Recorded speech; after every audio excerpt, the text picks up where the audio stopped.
The desert wind carried nothing but silence and dust through the streets of Dust Rock, Arizona territory. It was the kind of silence that pressed against eardrums, broken only by the occasional creak of a wooden sign or the distant howl of a coyote. The year was 1887, and the sun hung low like a copper penny, painting the ramshackle buildings in shades of rust and shadow. Evelyn Harper stood at the window of their small cabin, watching the horizon blur into heat waves. Her fingers traced the rough wood of the window frame, finding splinters that matched the ones embedded in her heart. 6 years. 6 years since she'd married Jonas Harper, believing in promises that turned to ash faster than tumbleweeds in a drought. "Mama," Margaret's small voice drifted from the corner where she sat with her rag doll. At 4 years old, the child had already learned to speak in whispers, to move like a shadow, to sense the storms before they arrived. "Yes, sweetheart." Evelyn turned, forcing a smile that didn't reach her eyes. The bruise on her cheekbone had faded to yellow-green, almost invisible in the dim light. Almost. "Is Papa coming home soon?" The question hung in the air like dust motes. Evelyn's stomach tightened. Jonas had been at the Silver Dollar Saloon since noon, and it was nearly sunset. The longer he stayed, the worse it would be. "Soon," she said, the lie bitter on her tongue. Outside, hoofbeats approached not the familiar stumbling gait of Jonas's mare, but something steadier, more purposeful. Evelyn peered through the window and saw a lone rider approaching from the east, tall in the saddle, weathered hat pulled low. The stranger moved with the easy grace of someone who'd spent more nights under stars than roofs. Colt Rollins had no business in this part of town. The Triple R ranch lay 15 miles north, and he usually gave Dust Rock a wide berth except for monthly supplies. But his horse had thrown a shoe, and old Miguel's smithy was the only one for 50 miles who could fix it proper. He dismounted outside the smithy, his spurs jangling a lonesome tune. 5 years since Sarah and little Emma had been taken by the fever. 5 years of empty rooms and conversations with cattle. He'd learned to live with ghosts, but some days they pressed closer than others. "Senor Rollins," Miguel greeted him, wiping soot-covered hands on his leather apron. "What brings you to town?" "Buttercup here needs new iron," Colt said, patting his paint mare's neck. "Got time?" "So, but it will take an hour, maybe 2. Colt nodded, resigned to waiting. The Silver Dollar beckoned across the street, but he'd sworn off whiskey years ago. Instead, he leaned against the hitching post, rolling a cigarette with practiced fingers. That's when he heard it a crash, followed by a woman's cry, sharp and sudden as a rifle crack. Then a child's scream, high and terrified. The cigarette fell from his lips. Inside the Harper cabin, chaos reigned. Jonas had returned, his breath sour with cheap whiskey, his eyes glassy with that particular meanness that came after losing at cards. The table lay overturned, beans and cornbread scattered across the floor. 6 years of marriage and you give me this." He grabbed Evelyn's wrist, twisting hard. "A girl child, my brother has 3 sons. 3, and what do I have? A useless woman and a sniveling brat." "Jonas, please!" Evelyn tried to pull away, but his grip tightened. "Please," he laughed, ugly and sharp. "You think please fixes anything? You think please gives me an heir?" Margaret huddled in the corner, tears streaming down her face as she clutched her doll. She'd seen this before, too many times, but tonight felt different. Tonight felt like the storm might not pass. Jonas raised his hand, and Evelyn braced for impact. The door exploded inward. Colt Rollins filled the doorway like Judgment Day, his gray eyes taking in the scene in one sweep: the overturned furniture, the cowering child, the woman with fear etched in every line of her body, the man with his fist raised. "Step away from her." Colt's voice was quiet, but it carried the weight of mountains. Jonas wheeled around, swaying slightly. "Who the hell are you? This is my house, my wife." "I said step away." "Or what?" Jonas sneered. You gonna shoot an unarmed man in his own home? Colt's hand didn't move toward his Colt .45. Instead, he took 3 measured steps into the room. Don't need a gun for the likes of you. Jonas lunged, wild and sloppy. Colt sidestepped, using the man's momentum to send him crashing into the wall. Jonas bounced off, came back swinging, and Colt caught his wrist, twisted, and put him on his knees with an efficiency born of necessity rather than cruelty. You got 2 choices, Colt said, still in that deadly quiet voice. You can sleep it off in the shed, or you can sleep it off with a broken jaw. Your pick. Jonas spat blood, his eyes promising retribution. You can't, this is my property, my family. A family ain't property. Colt's grip tightened fractionally. Choose. The fight went out of Jonas like air from a punctured bellows. He slouched, defeated by whiskey and superior force. The shed, he mumbled. Colt hauled him up, marched him outside. Evelyn heard the shed door slam, the sound of the bar dropping into place. Then boots on the porch, hesitant now. Colt appeared in the doorway again, hat in hand this time. Ma'am, you hurt. Evelyn found her voice with difficulty. We're fine. But Margaret chose that moment to whimper, and Colt's eyes found her in the corner. Something shifted in his expression, a pain so deep it seemed to hollow him out. No, he said softly. No, you're not. He looked back at Evelyn. Pack what you need. You're coming with me. I can't. Jonas is my husband. The law ain't worth spit if it says a man can beat his wife and child. Colt's jaw tightened. I got a ranch 15 miles north. Got a separate bunkhouse you and the little one can use. Safe as churches, and a sight more peaceful. Evelyn stared at him, this stranger who'd appeared like something out of a fever dream.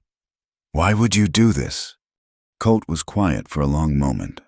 When he spoke, his voice carried ghosts. Because I couldn't save my own. Because no child should cry like that. Because, he met her eyes, because it's right.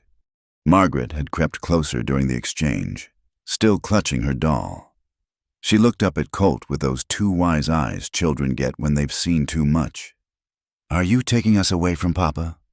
Colt knelt slowly, bringing himself to her level.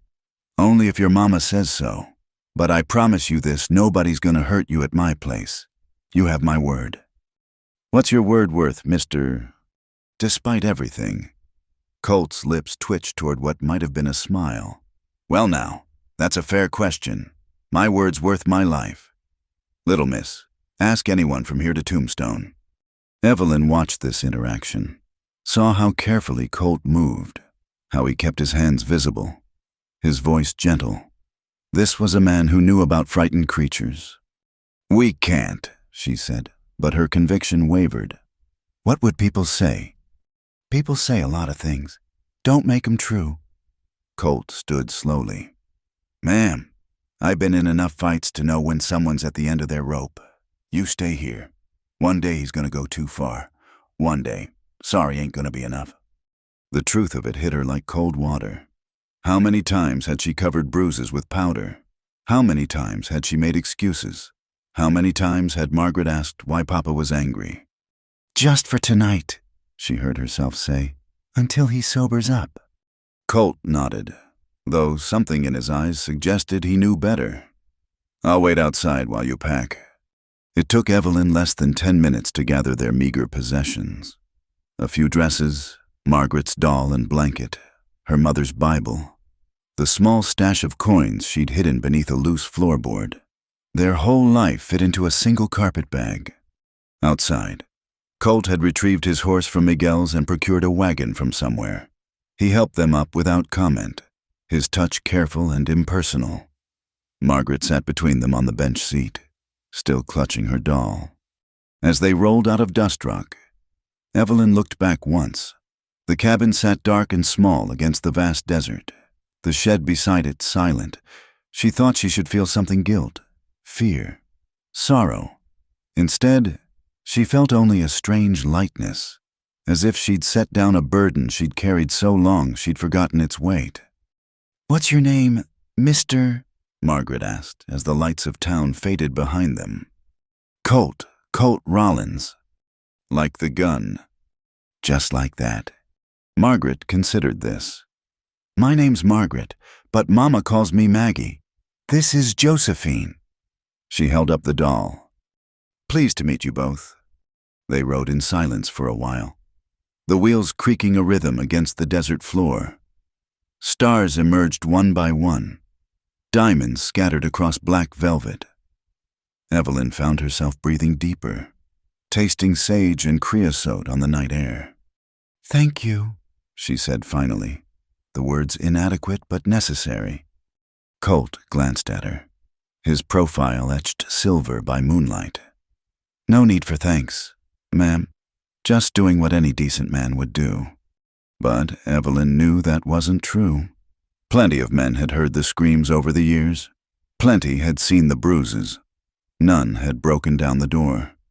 "My name," she said. "It's Evelyn." He touched his hat brim. "Miss Evelyn." "Mrs." she corrected automatically, then wondered why she bothered.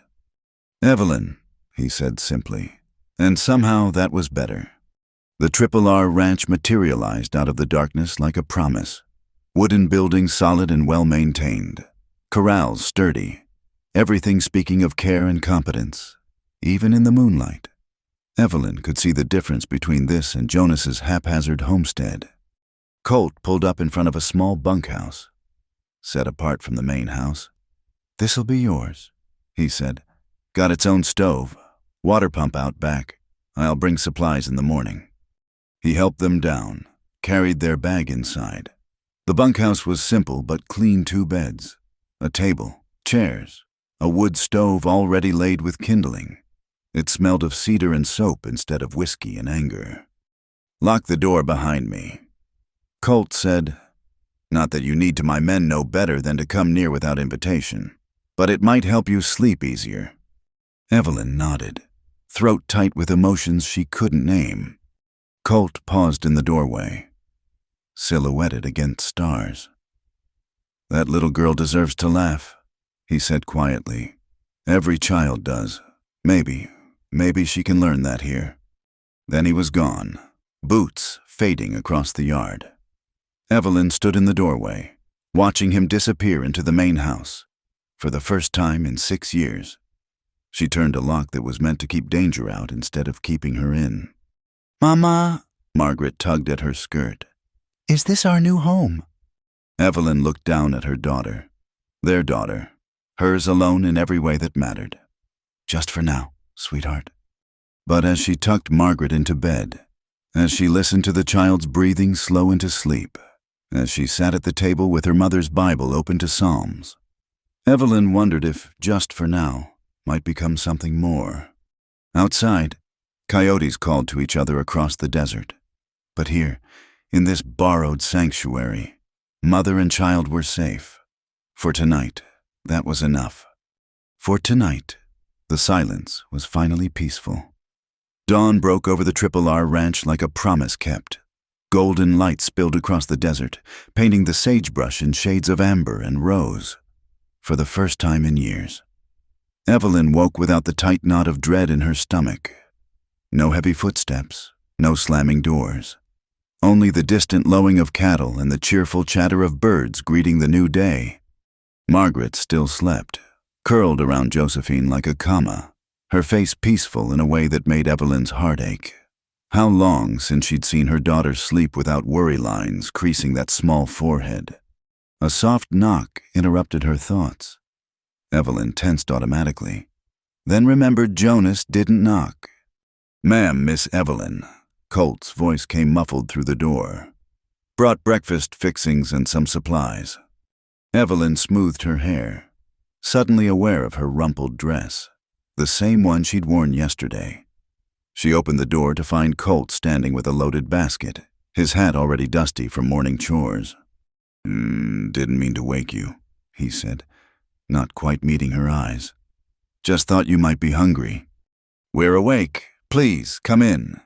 He hesitated on the threshold, and she realized he was giving her the choice. Her space, her invitation. Such a small thing, but it loosened something in her chest. The basket contained eggs, bacon, fresh bread, butter, preserves, and coffee. Real coffee. Not the chicory substitute she'd grown used to. There was also a smaller package wrapped in brown paper. "What's this?" Evelyn asked. "Some things for the little one. Nothing fancy, just—" He shrugged, uncomfortable. "My foreman's wife sent them over. She's got daughters about that age." Inside were 2 small dresses, clean and pressed, and a set of hair ribbons. Evelyn's throat tightened. "This is too much. We can't—" "It's not charity," Colt said quickly. "Ranch has need of help, if you're willing. Cookie's getting on in years. Could use assistance with meals. And the garden's gone to seed since—" He stopped. "Well, it needs tending. Fair wages for fair work." Work. Not hiding, not tiptoeing. Work she could choose to do or not do. "I'd like that," Evelyn said softly. Margaret chose that moment to stir, rubbing sleep from her eyes. She saw Colt and shrank back instinctively, then seemed to remember this was the man who'd made Papa go away. "Morning, Miss Margaret," Colt said, staying by the door, making himself smaller somehow. "How's Miss Josephine this morning?" Margaret consulted her doll seriously. "She says she's hungry." "Well now, can't have that. You know how to make flapjacks." The child shook her head. "Might be I could teach you, if your mama doesn't mind.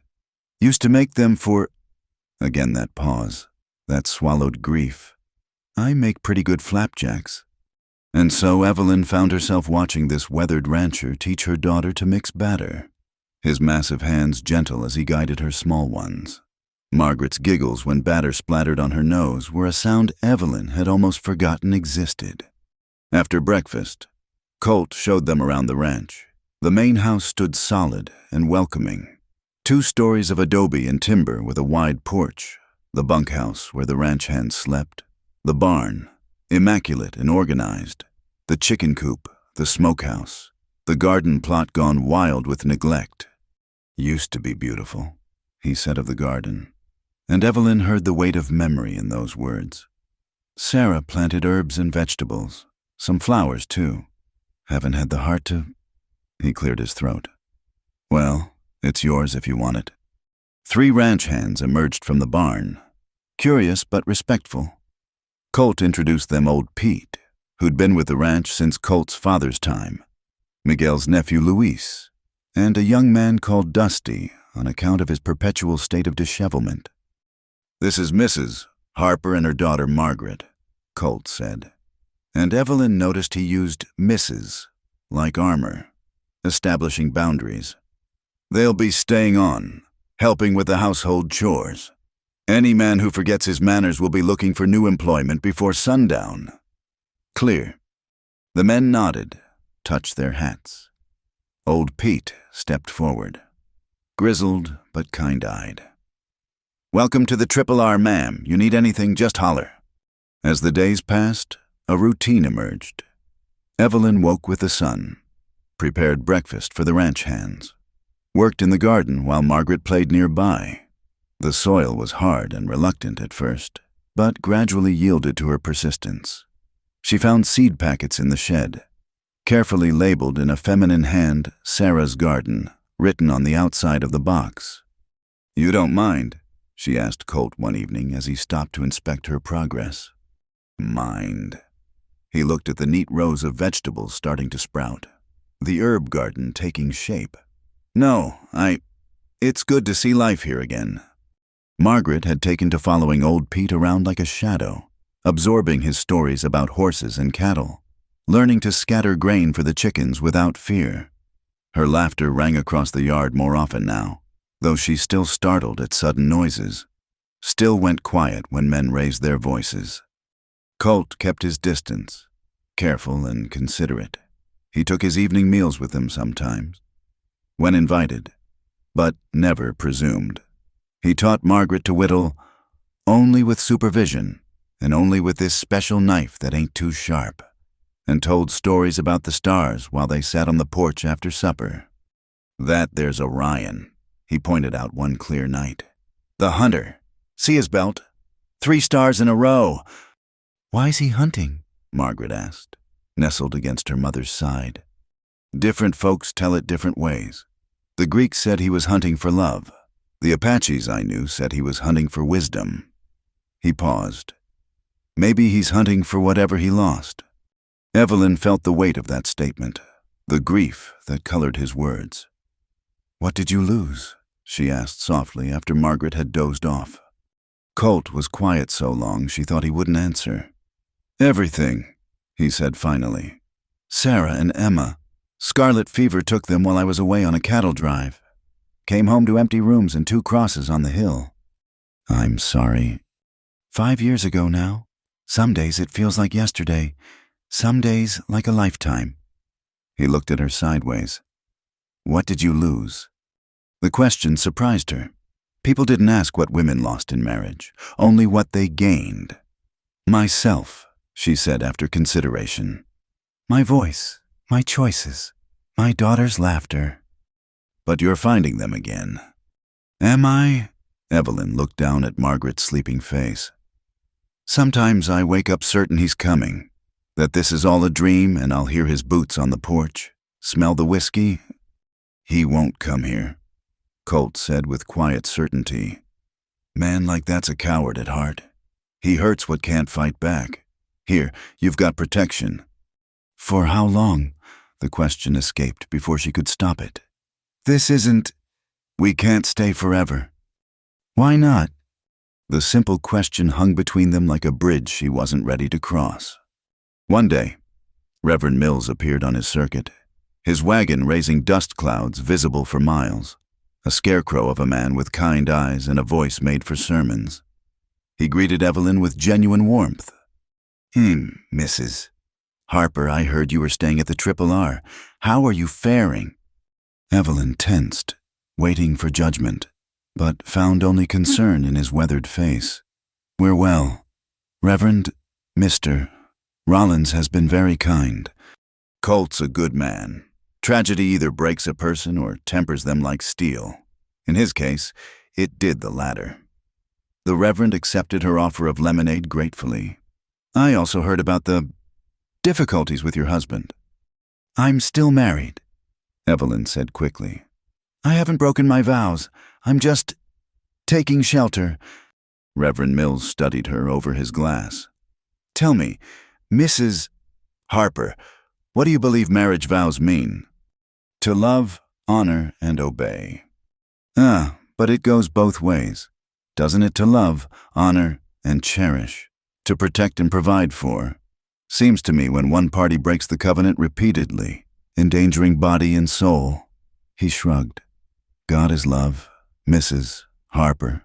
Not fear, not pain, love. His words stayed with her long after his wagon disappeared into the desert. Dr. Morrison and his wife Abigail visited the following week, ostensibly to check on a ranch hand who'd gotten kicked by a horse. But Abigail sought out Evelyn in the garden, her sharp eyes missing nothing. You look well, she said carefully. Better than before. Evelyn's hand went unconsciously to her cheek, where the bruise had long faded. I am well. Good. Abigail helped her stake tomato plants, working in companionable silence before speaking again. You know, there are women in town who understand, who've seen Mrs. Baker, Mrs. Chen, myself. We meet Tuesdays for quilting. You'd be welcome. I couldn't. Jonas would... Evelyn stopped. Jonas wasn't here. His rules didn't apply. Tuesdays. Tuesdays. And Evelyn, what you're doing takes courage. Don't let anyone tell you different. That night, Evelyn found herself in the main house for the first time, helping Cookie prepare supper. The old cook, despite his gruff exterior, proved surprisingly gentle. About time someone used this kitchen proper again, he grumbled, showing her where everything was kept. Been making do, but it ain't the same as when Sarah. He stopped, cleared his throat. Well, it's good you're here. The kitchen was homey despite the dust of neglect. Copper pots hung from hooks, dried herbs bundled above the stove. Everything speaking of a woman who'd loved her home. Evelyn felt like an intruder until she found the cookbook, margins filled with notes in that same feminine hand. Sarah's recipes, Cookie confirmed. Colt couldn't bear to pack them away, couldn't bear to use them either. Evelyn traced the handwritten notes. Try extra vanilla next to a cake recipe. Colt's favorite beside a stew. The ghostly presence of a happy marriage. Everything hers had never been. You could use them, Cookie suggested. Might do everyone good. So Evelyn began cooking from Sarah's recipes. Each dish a small resurrection. Colt said nothing the first time she served his favorite stew, but his eyes went wide, and he cleaned his plate twice. Margaret blossomed like the garden. Her cheeks gained color. Her eyes lost their haunted look.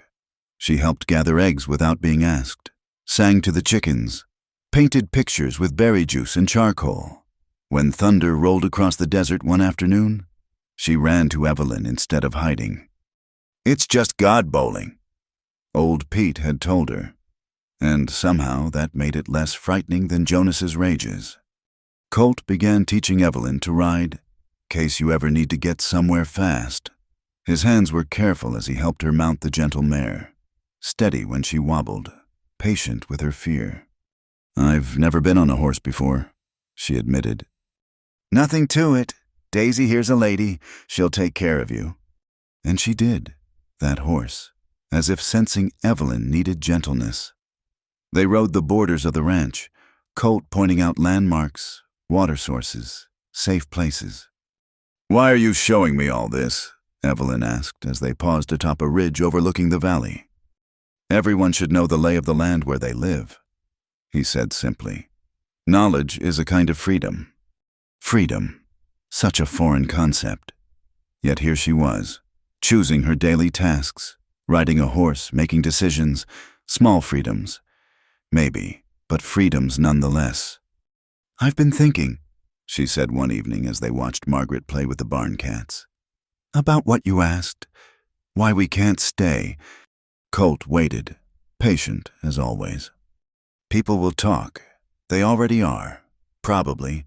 A married woman living on a widower's ranch. Let them talk. It's not that simple, my reputation. Your reputation as what a woman who protected her child, who chose safety over suffering. His voice held an edge she'd rarely heard. Forgive me, but I don't much care what narrow-minded folks whisper over their fences. But Margaret will grow up seeing her mother strong and safe and making her own choices. Seems to me that's worth more than town gossip. Evelyn wanted to argue, but couldn't find the words, because he was right. Here, Margaret laughed. Here. Evelyn slept without fear. Here. They were building something that looked dangerously like a life.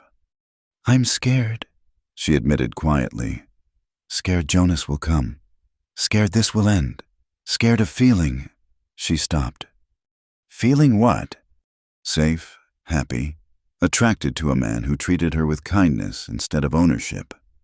Feeling anything, she said instead. Colt nodded slowly. Fear's natural after what you've been through. But Evelyn, he used her name rarely, carefully, like something precious. You're one of the bravest women I've ever met. Not many would have taken that step out the door. I had help. You had a choice. You chose courage. That night, Evelyn read her mother's Bible by lamplight while Margaret slept. The pages fell open to Psalms. He leads me beside quiet waters. He restores my soul. Outside her window, the desert stretched endless under stars. Somewhere out there, Jonas nursed his wounded pride and whiskey bottles. But here, in this borrowed sanctuary that felt more like home each day, a woman and child were learning what peace meant. The garden grew. Margaret laughed, and slowly, carefully, like plants reaching toward sun, They all began to heal. The storm built slowly, like gossip in a small town. First came whispers at the general store when Evelyn ventured in for fabric. Mrs. Pritchard, the banker's wife, pulled her skirts aside as if proximity might contaminate her virtue. "Shameful," she muttered to Mrs. Wellington, loud enough to carry, "living in sin while her lawful husband grieves." Evelyn kept her eyes on the bolt of calico, but her hands trembled as she counted coins.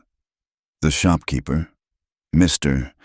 Chen, packed her purchases with extra care and slipped a piece of candy into the bundle. "For the little miss," he said quietly, meeting her eyes with unexpected kindness. The ride back to the Triple R seemed longer than usual. Dusty accompanied her. Colt insisted she never travel alone, and his cheerful chatter couldn't quite mask the weight of those stares, those whispers. "Don't pay them no mind, ma'am," Dusty said as they neared the ranch. "Folk with nothing better to do than flap their gums ain't worth listening to." But the words clung like burrs, sharp and persistent. That evening, Colt found her sitting by the garden in the dying light, Margaret playing with her doll among the bean rows. "Heard you went to town," he said, settling onto the bench beside her with the careful distance he always maintained. "I needed fabric. Margaret's outgrowing her dresses." "And," Evelyn smiled thinly, "and I learned that I'm a scarlet woman corrupting a good man's reputation." Colt's jaw tightened. "Who said that?" "Does it matter? They're not entirely wrong. I'm a married woman living on your ranch. You're a woman who fled danger. Nothing shameful in that." "The law says a lot of things. Says a man can beat his wife and children with impunity. Says a woman has no rights to her own earnings or her own body. Sometimes the law and what's right don't share the same fence line." Thunder rumbled in the distance, and Margaret looked up anxiously. These days, storms meant rain and life for the garden, not Jonas's rages. Still, the sound carried memories. "Storm coming?" Dusty called from the barn. "Better batten down," as if summoned by the weather. Trouble arrived 3 days later. Evelyn was teaching Margaret her letters at the kitchen table when hoofbeats thundered into the yard. Not the easy rhythm of returning ranch hands, but something harder, more aggressive. Through the window, she saw Jonas dismount, flanked by 2 men from town, Harry Brewster and Jack Slade, both known for whiskey and worse. Her blood turned to ice water. "Stay here," she told Margaret, who'd gone pale. "Stay with Cookie." But Colt was already striding from the barn, old Pete and Luis flanking him. The air crackled with tension sharper than lightning. "Jonas Harper," Colt said, his voice carrying that dangerous quiet. "You're not welcome here. I've come for what's mine." Jonas slurred, though it was barely noon. "My wife, my child, my property." "Already told you family ain't property." Jonas's face flushed darker. "You got no right." "I've got every right to protect folks under my roof." "Your roof?" Jonas laughed ugly. "That's rich. My wife, under your roof. Wonder what kind of protection she's paying with." The insult hung in the air like a challenge. Evelyn saw Colt's hands flex, saw old Pete shift his weight, saw how quickly this could turn to bloodshed. She stepped onto the porch. "Jonas!" Her voice came steadier than she felt. "Go home!" His eyes found her, mean and glittering. "There you are. Pack your things. You're coming home where you belong." "No." 1 word, 2 letters, the hardest thing she'd ever said. Jonas's face went slack with shock. "What did you say?" "I said no. I'm not coming back. Not now. Not ever." "You don't get to say no to me." "Yes," Evelyn said quietly. "I do." Jonas started forward, but Colt stepped between them, immovable as granite. "The lady's made her position clear. Get out of my way, Rollins, or what?" Colt's hand rested easy on his gun belt. Not threatening, just ready. You'll take on me and my men. You'll force a woman and child to go with you at gunpoint. That what kind of man you are? Harper. Harry Brewster shifted uncomfortably. Jonas, maybe we should... Shut up, Jonas snarled. She's my wife, the law. Sheriff's not here. Old Pete observed mildly. Just us folks. And we don't take kindly to men who threaten women and children. The standoff stretched taut. Then Margaret appeared in the doorway, Cookie's restraining hand on her shoulder. She looked at her father with those two wise eyes. I don't want to go with you, Papa, she said, small voice carrying clear. You hurt Mama. You hurt me, Mister. Colt doesn't hurt anybody. Something cracked in Jonas's expression. Shame, rage. For a moment, Evelyn thought he might actually draw his gun. Instead, he spat in the dirt. This ain't over. You hear me, I'll be back with the sheriff. With the judge. You'll see what happens to wives who forget their place and men who steal them. He wheeled his horse around, Brewster and Slade following with obvious relief. They galloped off in a cloud of dust and threats. Evelyn's knees nearly buckled. Colt was beside her instantly, not touching but close enough to catch her if she fell. You did good, he said softly. Real good. He'll be back. Let him come. Sheriff Watson owes me more favors than Jonas has dollars. And Judge Martinez is a fair man. He's got daughters of his own. That night, the storm broke in earnest. Rain lashed the windows. Thunder shook the walls. Lightning split the sky like judgment. But inside the house, Colt had insisted they stay in the main house for safety warmth, and light held the darkness at bay. Margaret sat on Colt's lap by the fire, listening to him tell stories about a clever coyote who outsmarted bigger, meaner animals. Her fear of storms was fading, replaced by wonder at nature's power. The coyote's like Mama, she announced when the story ended. Smart and brave. Evelyn felt heat rise in her cheeks. I don't feel very brave. Courage ain't about not feeling scared, Colt said, his eyes finding hers over Margaret's head. It's about doing what's right despite the fear. Later, after Margaret was tucked into the guest room bed, Evelyn found herself alone with Colt by the dying fire. The storm had passed, leaving the desert washed clean and gleaming under stars. I should go back to the bunkhouse, she said without conviction. Storm might come back. Best you stay.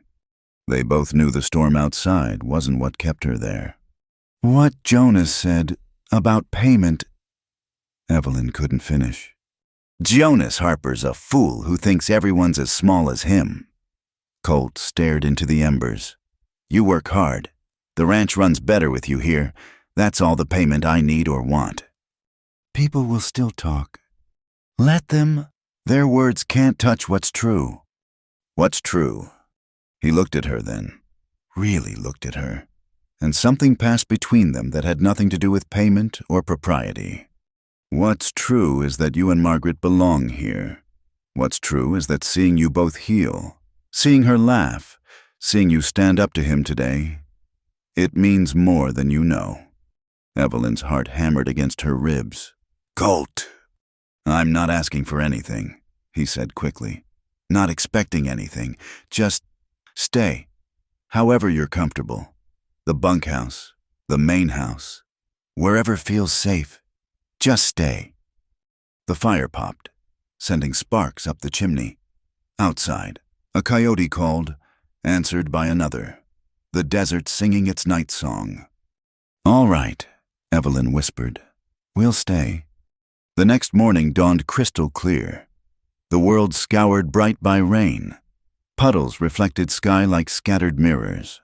The garden had drunk deep, plants standing taller, reaching for sun. Margaret discovered the miracle of mud, much to Cookie's dismay. Her delighted shrieks as she jumped in puddles, creating fantastic splashes, rang across the yard. Evelyn watched from the porch, fighting between mother's instinct to keep her clean and joy at seeing her play without fear. Let her be, Colt advised, coming to stand beside her. Childhood's short enough. Mud washes off. So Margaret played, and soon Dusty and Louise joined her, grown men becoming boys again in the face of such unbridled joy. They showed her how to make mud pies, how to find animal tracks in the soft earth, how to dance in puddles without slipping. Evelyn felt something loosen in her chest, a fist that had been clenched for years slowly opening. This was what childhood should be. Laughter and mess and gentle hands to clean you up after. "I never thanked you," she said suddenly, "for that night, for all of this." "No thanks needed." "Yes, there is. You gave us back our lives. You gave Margaret back her childhood. You gave me—" She paused, searching for words. "You gave me choice." Colt was quiet for a long moment. Then, carefully, as if she might spook, he reached over and covered her hand where it rested on the porch rail. Just for a moment, just long enough for warmth to pass between them. "You always had choices," he said. "You just needed a safe place to make them." That afternoon, Abigail Morrison arrived with her quilting basket and a determined expression. "Tuesday's quilting circle is coming here next week," she announced. "The ladies want to meet you properly." "But—" "No buts. Mrs. Chen is bringing her famous dumplings. Mrs. Baker's working on a quilt for the church auction. Even Reverend Mills's wife is coming, and you know she's particular about propriety." Abigail's eyes twinkled. Seems the definition of propriety might be changing in Dust Rock. True to her word. Tuesday brought a parade of women to the Triple R. Some came curious, some sympathetic, some still skeptical. But Margaret, clean and glowing with health, won them over without trying. "Such a sweet child," Mrs. Mills observed. "So well spoken. Her mother's teaching her letters." Mrs. Chen added, "My husband says she's bright as a penny when she comes to the store." Slowly, stitch by stitch, the women began to talk, not about Evelyn at first, but around her, about difficult pregnancies and lost children, about loneliness and fear, about husbands who drank too much, demanded too much, gave too little. Then Mrs. Baker, a woman who'd seemed carved from disapproval, set down her needle. "My first husband was like yours," she said quietly to Evelyn. "Took me 10 years to find the courage to leave. By then, 2 of my children were dead and my spirit near broke." She looked around the circle. "Don't let anyone tell you that staying would have been the Christian thing. Christ never told us to submit to evil." The dam broke. Stories poured out. Women sharing burdens they'd carried alone for years. Evelyn found herself crying. Not from sadness, but from relief. She wasn't alone. She'd never been alone. When the women left, the sun setting behind them, Evelyn felt wrapped in an invisible quilt of support. Colt found her still sitting on the porch, watching the last buggy disappear. "Good day?" he asked. "The best," she said, and meant it. That night, as she tucked Margaret into bed in their little bunkhouse, she wasn't quite ready to move into the main house permanently. Her daughter asked, "Are we home now, Mama?" Evelyn looked around the small room that had become their sanctuary, thought of the garden growing strong, the women who'd embraced her, the man who protected without possessing. "Yes, sweetheart," she said, kissing Margaret's forehead. "We're home." Outside, the desert sang its evening song. Coyotes called, owls hunted, wind whispered through sage, and somewhere in the main house, a good man sat alone by his fire, no longer quite so lonely, no longer quite so haunted by ghosts. The storm had passed, leaving everything washed new, and in its wake, 3 broken people were slowly learning how to be whole. The shadow fell across the ranch on a Thursday afternoon, when the sun hung heavy and the air tasted of copper. Evelyn was hanging the wash on the line, Margaret helping by handing up clothespins, when the dust cloud appeared on the horizon. Not 1 rider, but 4, and even from a distance. She recognized Jonas's slouch in the saddle. "Margaret, go find old Pete," she said quietly. "Tell him we have visitors." The child didn't question. just ran. She'd learned to read danger in her mother's voice, though these days it came less often. By the time the riders reached the yard, Colt had emerged from the barn, rifle casual in his hands. Luis and Dusty flanked him, while old Pete positioned himself by the well, watching. Jonas had brought different men this time, harder men. One wore his gun low on his hip in the way of someone who used it for more than show. Garrett Lynch. If Evelyn remembered right, a man who hired out his gun to whoever paid best. Rollins, Jonas called out. Not dismounting? Come to settle this proper-like. Nothing to settle. Colt replied. You were told not to come back. Man's got a right to his property. Jonas's words slurred slightly, but his eyes held a mean clarity. Got a bill of sale right here for my wife. Preacher who married us signed it. Evelyn stepped out from behind the washing. A marriage certificate isn't a bill of sale. Jonas! His face darkened. You'll speak when spoken to, woman. No, she said clearly. I won't. Lynch shifted in his saddle, hand drifting toward his gun. Colt's rifle moved just enough to catch sunlight on the barrel. Easy there, Lynch drawled. Nobody needs to die over a domestic dispute. Then nobody should make it more than that, Colt answered. Jonas dismounted heavily, his companions following suit. Here's how it's gonna be. My wife and child are coming home today, or things get unpleasant. They're already unpleasant, old Pete observed. You brought hired guns to collect your family. What kind of man does that? The kind who takes what's his. I'm not yours. Evelyn stepped forward, past Colt's protective stance. I was never yours. You had my body through force and my obedience through fear. But you never had me. Jonas's face went purple. You little... Careful. Colt's voice cut like a blade. Next word out of your mouth better be respectful, or it'll be your last. Lynch laughed, low and amused. Big talk for one man with a rifle. He ain't one man, Luis said quietly. Got that right, Dusty added. The standoff stretched taut as wire. Then Margaret appeared on the porch of the main house, Cookie trying to hold her back. Papa, her small voice carried across the yard. Why did you bring the bad men? Jonas flinched. Margaret, come here. Come to Papa. She shook her head, pressing back against Cookie. You smell like the bottle again. You always hurt us when you smell like the bottle. I never... Jonas started, then stopped. Even he couldn't voice that lie in front of witnesses. Lynch sighed. Harper, this is getting nowhere. You want the woman, take her. But I ain't shooting a child's protectors in front of her. Bad for business. I paid you to back your play, not murder decent folk. Lynch studied Colt with professional interest. Besides, I knew Colt Rollins by reputation before I knew him by sight. Man who held Devil's Canyon against 20 Apache ain't someone I'm eager to draw on over a domestic squabble. Jonas turned on him. You yellow-bellied? Lynch's gun appeared in his hand so fast it seemed like magic. Careful. Harper, I said I wouldn't shoot them. Didn't say nothing about you. The betrayal in Jonas's eyes might have been pitiful if Evelyn had any pity left for him. Instead, she felt only a distant kind of satisfaction. He'd finally found someone he couldn't bully. Get off my land, Colt said quietly. All of you, don't come back. This ain't over, Jonas blustered, but he was already backing toward his horse. Yes, Evelyn said firmly. It is. She stood straight-backed as they mounted.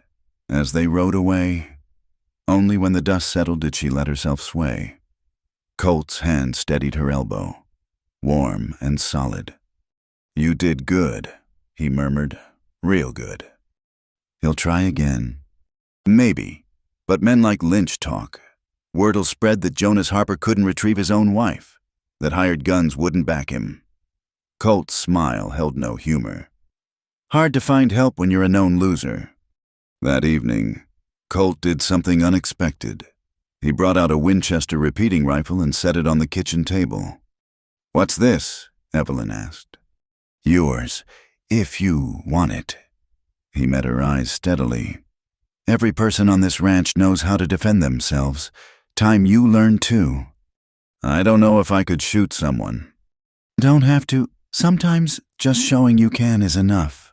"But Evelyn—" His use of her name still sent warmth through her. "You've got a child to protect. You've got yourself to protect. Knowledge is power, and knowing how to use this is knowledge." So began her lessons.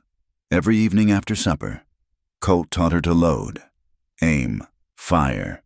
His hands guided hers on the stock, patient and careful. She learned to breathe out slowly.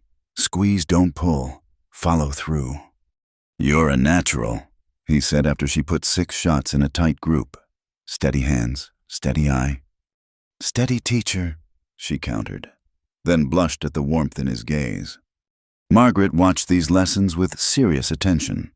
One evening she asked, "Will I learn too when I'm bigger?" Evelyn started to say no, but Colt answered first. "When you're older, if your mama agrees. But Margaret, guns aren't toys. They're tools, like hammers or saws. Dangerous if misused." "I know. Papa's gun was always dangerous, but yours keeps us safe." The simple trust in her words made Evelyn's throat tight. This child who'd learned too young that weapons could hurt was learning they could also protect. As autumn crept toward winter, changes came to the Triple R. The garden produced abundantly, enough to sell preserves in town. Evelyn's reputation as a cook spread. And suddenly the ranch hands were finding excuses to linger near the kitchen at mealtimes. "If you don't stop feeding them so well, they'll get fat and lazy." Colt teased one evening. "A well-fed hand is a loyal hand," she quoted back at him, something old Pete always said. They fell into an easy rhythm. These evening conversations on the porch while Margaret played nearby. Sometimes Colt whittled he was making Margaret a set of toy horses while Evelyn mended clothes or worked on the quilt she'd started with the ladies' circle. "That's pretty," he said one night, admiring the pattern. "Wedding ring design, isn't it?" Evelyn's hands stilled. "It's called that, yes. Ironic, I suppose." "Why?" She looked down at her own wedding ring, the simple band that had become a shackle. "This never brought me joy. Never meant what it should mean." "Maybe that one didn't," Colt said carefully. "But that doesn't mean the symbol's worthless. Just means it was given wrong." The weight of his words settled between them. Evelyn found herself twisting the ring, working it over her knuckle. It came off easier than expected, leaving a pale band of skin behind. "There," she said softly, setting it on the porch rail. 6 years of pretending ended." Colt covered her bare hand with his. "Just for a moment. Beginnings are scary, but they're also full of possibility." Margaret chose that moment to run up, clutching a handful of late-blooming wildflowers. "For you. Mama Mister. Colt showed me where they grow." "They're beautiful, sweetheart." Evelyn tucked one behind her daughter's ear, then, daringly, offered one to Colt. He accepted it with grave courtesy, threading it through a buttonhole. "Thank you, Miss Margaret. A man should always wear flowers from pretty ladies with pride." Margaret giggled and scampered off, but the flower stayed in Colt's shirt, a splash of color against the faded blue. And Evelyn's ring stayed on the porch rail, forgotten and powerless. Word of Jonas's failed attempt spread through Dust Rock like wildfire. Some whispered that Evelyn had bewitched Colt. Others, more kindly, suggested that a man who needed hired guns to retrieve his family wasn't much of a man at all. Sheriff Watson finally paid a visit, his badge glinting in the afternoon sun. Evelyn's stomach knotted as he dismounted, but his first words eased her fear. "Mrs. Harper." He touched his hat. "Colt, heard there was some trouble out here." "Nothing we couldn't handle," Colt replied evenly. "So I gathered. Also heard Jonas Harper's been making threats in town. Drunk threats, mostly, but threats nonetheless." The sheriff accepted Evelyn's offer of lemonade gratefully.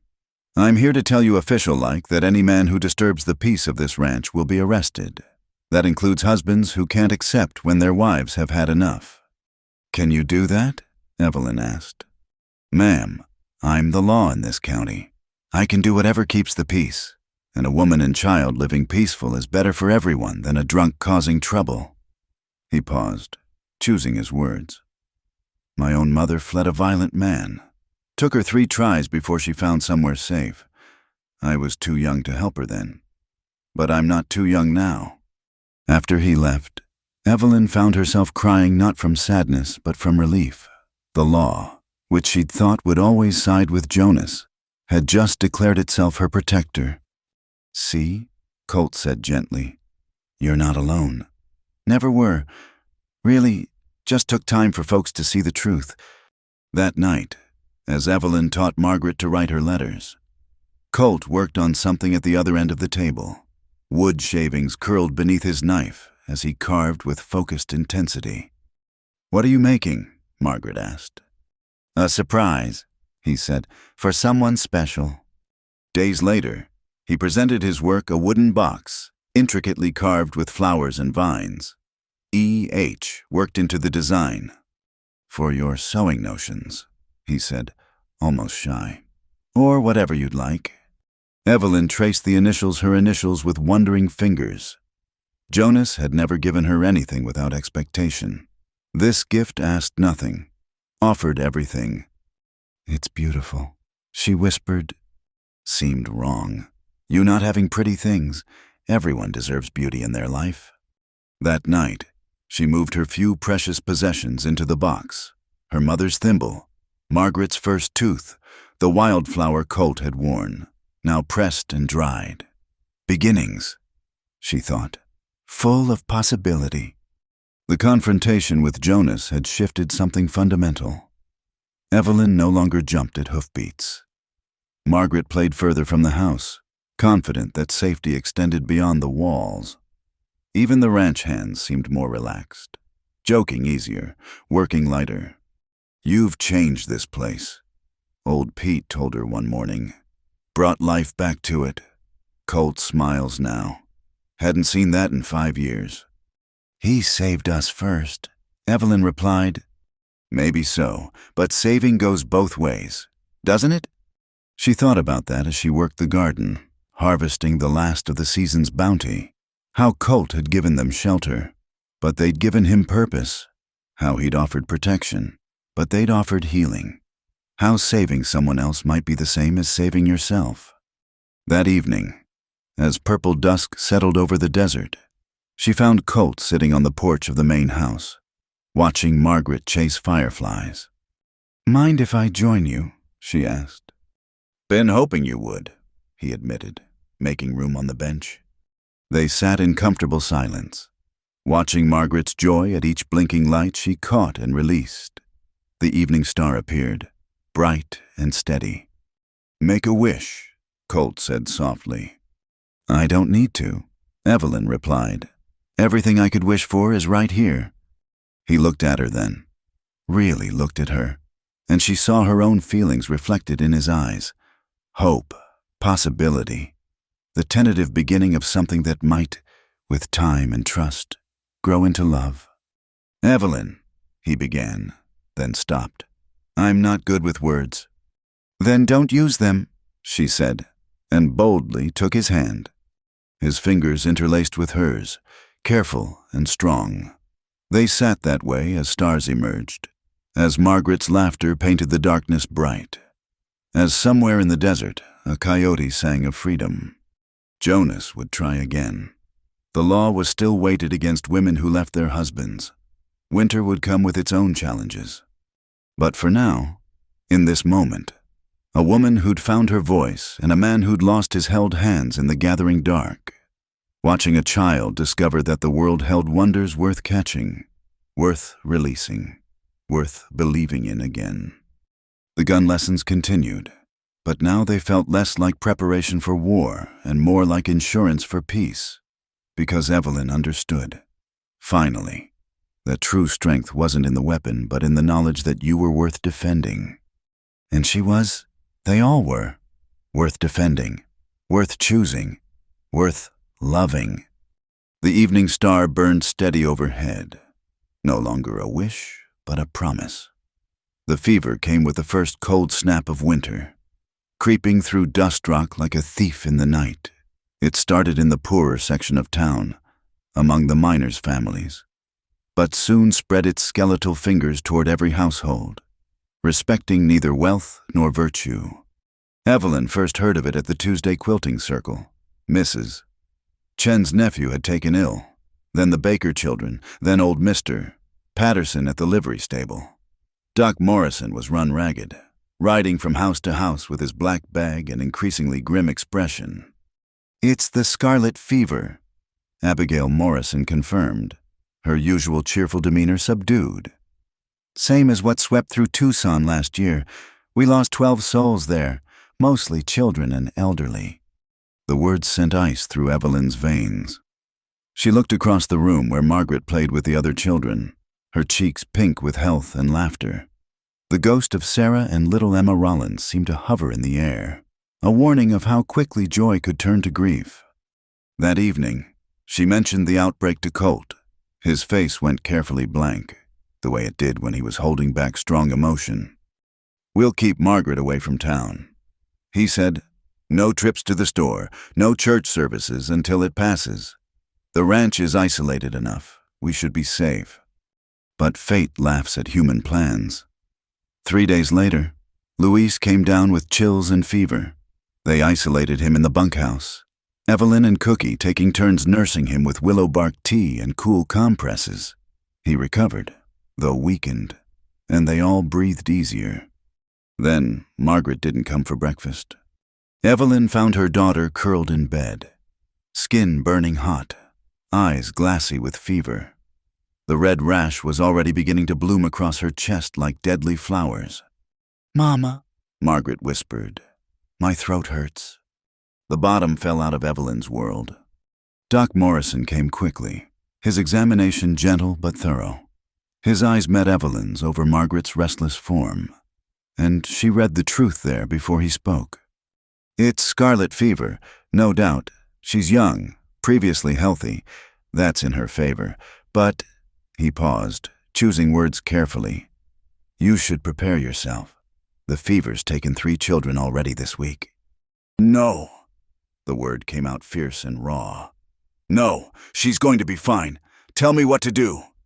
He left instructions: willow bark for fever, honey and whiskey for the throat, cold baths if the fever spiked too high. Keep her hydrated. Keep her comfortable. Pray. Evelyn threw herself into battle against an invisible enemy. She barely left Margaret's bedside, cooling her fever-hot skin, coaxing water between cracked lips, singing the lullabies that sometimes brought moments of peace. Colt was there too, a steady presence in the chaos.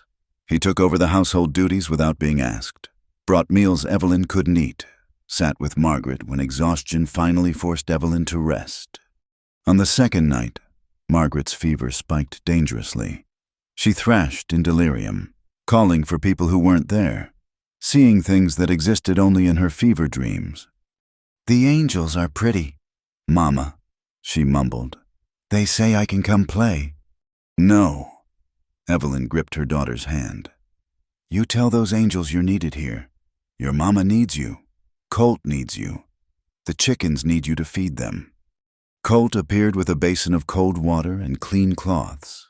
Together, they worked to bring the fever down, their hands sometimes touching over Margaret's small form, united in purpose. "I can't lose her," Evelyn whispered. "She's all I have." "That's not true," Colt said quietly. "But we're not going to lose her. She's a fighter, like her mother." Around midnight, Margaret's breathing grew labored, rattling in her chest like dried beans in a gourd. Doc Morrison had warned this might happen, the fever attacking the lungs, drowning from the inside. Colt did something unexpected then. He gathered Margaret's limp form against his chest, sitting upright so she could breathe easier, and began to sing. Not church hymns or children's songs, but something in Cherokee, low and rhythmic, a healing song, he explained later, that his grandmother had taught him before the trail of tears scattered his mother's people. "Does it work?" Evelyn asked desperately. "Sometimes the old ways know things we've forgotten," he said. "Can't hurt to try." Through the endless night, he held Margaret and sang while Evelyn bathed her face and hands, whispering prayers and promises. The stars wheeled overhead, indifferent to human suffering, but inside that room, love fought death with everything it had. Dawn came pale and tentative. Margaret's breathing had eased slightly, though the fever still raged. Evelyn had dozed off, her head on the bed beside her daughter's hand. She woke to find Colt still holding Margaret, his voice hoarse from singing but still going. "You should rest," she told him. "Can't," he said simply. "Made a promise." "To who?" "To her. Told her I'd keep singing until she came back to us." His eyes met Evelyn's, red-rimmed but determined. "Also made a promise to myself. Said if God gave me another chance to save a child, I wouldn't waste it." The third day brought crisis. Margaret's fever broke, only to return with vengeance. She seized twice, her small body rigid with convulsions that left Evelyn screaming for help that couldn't come. Doc Morrison, overwhelmed with cases, could only leave more medicine and grim instructions. "If she makes it through tonight," he said, "she has a chance, but prepare yourself." Evelyn wanted to rage at him, at God, at the unfairness of it all. Instead, she channeled that fury into action. She and Colt took shifts, one always with Margaret while the other caught fragments of sleep or tended necessities. Old Pete brought soup neither of them could eat. Cookie left fresh bread outside the door. Even Dusty, usually so jovial, stood hat in hand to ask after the little miss. The ranch had become a family, united in worry. That night, the longest of Evelyn's life. Margaret's fever reached dangerous heights.